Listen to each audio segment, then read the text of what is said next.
I really like what you said about kind of the ability to be a bit more creative when there's less law.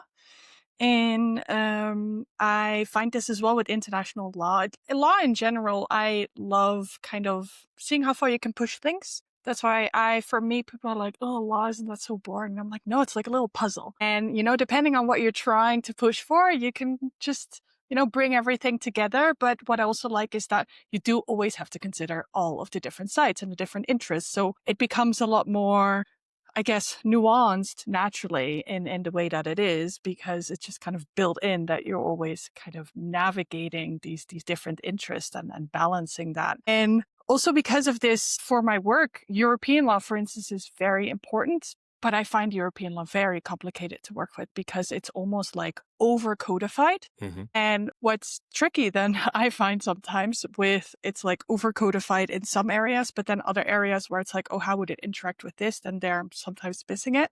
And with, I think, international law, yeah, you are talking about more generally, you just have just by the nature of the law, it's not going to go into all of those details because that's ultimately up to the states themselves to do the work there and use their national laws to further fill that in.